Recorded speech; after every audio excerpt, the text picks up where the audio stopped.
Attention, cette émission est laissée à la discrétion de l'auditeur. Les propos et les opinions peuvent choquer. Oreilles sensibles s'abstenir. Richard Martineau. Un animateur pas comme les autres. Richard Martineau. Bonjour, bon mercredi. Je sais que vous me croirez pas, vous le croirez pas, mais chaque matin, je me lève en disant aujourd'hui, je vais être positif. Aujourd'hui, je vais être un petit rayon de soleil. Aujourd'hui, je vais parler aux gens, puis je vais leur dire que la vie vaut la peine d'être vécue, puis qu'on vit peut-être dans une des plus belles villes au monde. Je vous le dis, là, je me réveille le matin, je prends ma douche, puis je siffle, je chantonne, puis là, je me dis, ça va être le fun aujourd'hui. Ils vont voir le nouveau Martineau, ça va être super cool. Puis il y a tout le temps quelque chose qui me manquerait. Tout le temps. Là, c'est Jessica. Jessica qui travaille pour nous, elle mène au segment en ligne. Elle est super fine. Aucun problème avec Jessica Giroux, que je salue. Elle m'a montré une photo tantôt, avant que j'entre en onde. Et taboire, ça me mange joie le vert. Ça y est. Alors, c'est une librairie féministe dans le village gay, devant le métro Baudry, que vous connaissez certainement, librairie féministe, lesbienne, trans, LGBTQ, etc. Et dans la vitrine, ils ont mis en super gros ACAB. En super gros dans la vitrine, All Cops Are Bastards. Tous les policiers sont des salauds. Vous avez quoi, 12 ans, Christy? J'imagine, je suis jamais entré dans cette librairie-là, mais ils doivent avoir 35 ans, nano dans le nez, les cheveux roses, des tatouages partout, pis ils sont cool, ils sont le fun, pis tout ça, pis sont... Regardez, là, moi, j'ai travaillé pendant des années dans le village avec la gang de Cube parce que nos bureaux, jusqu'à tout récemment, étaient devant le parc Émilie-Gamelin. J'en ai vu des policiers, moi, le cœur sur la main, parler avec des jeunes qui étaient frostés out of their mind, OK, totalement, là, à quatre pattes, là, et qui vomissaient dans la rue, et qui étaient pliés en deux à cause de la drogue zombie. Je voyais des jeunes policiers qui leur parlaient avec empathie, qui leur parlaient avec humanité, qui leur parlaient avec compassion, comme si c'était leurs propres enfants. On voit ça tous les jours. Ça prend pas moins de policiers, ça prend plus de policiers dans les rues de Montréal pour protéger les commerçants, comme cette librairie-là, féministe. Hein? Il y a peut-être quelqu'un qui peut péter une fenêtre à un moment donné, aller chier dans la librairie, crier, pogner une crise, parce qu'ils sont à bout, ils sont en surdose et tout ça. On campe sans base. On est du cool, nous autres. On va mettre ça sur notre vitrine, puis là, les gens, ils vont être cool, ils vont venir. À ce prix que ça me fait vomir. Je trouve ça minable.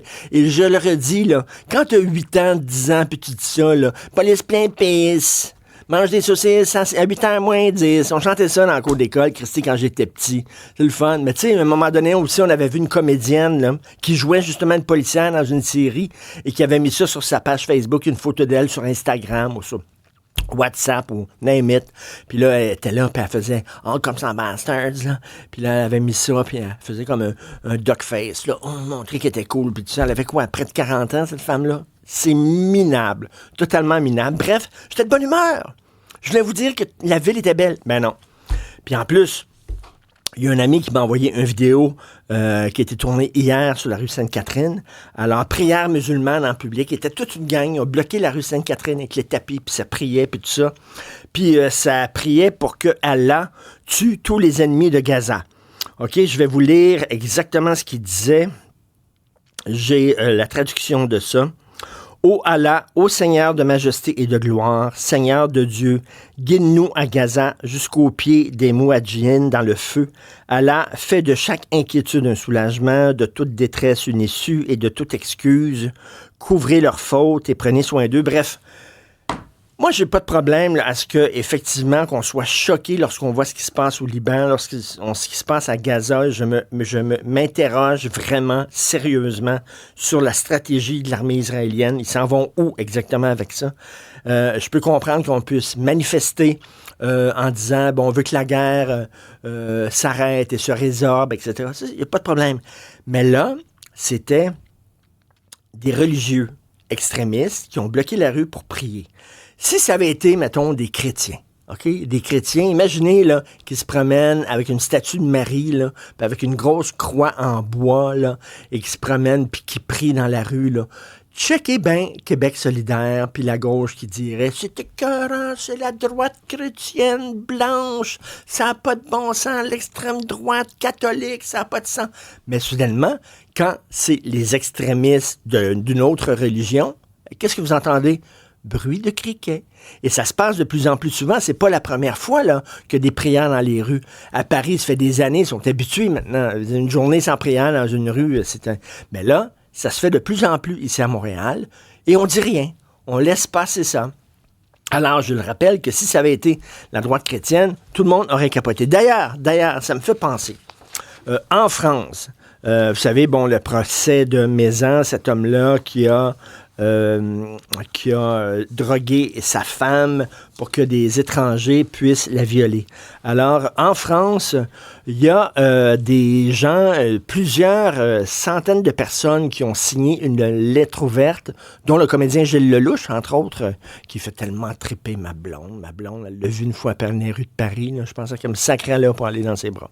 En tout cas, et qui ont écrit une lettre en disant, regardez, ça montre ce procès-là à quel point tous les hommes sont des prédateurs, tous les hommes sont des violeurs en puissance, ça n'a pas de sens, faut lutter contre la domination masculine, faut lutter contre le patriarcat.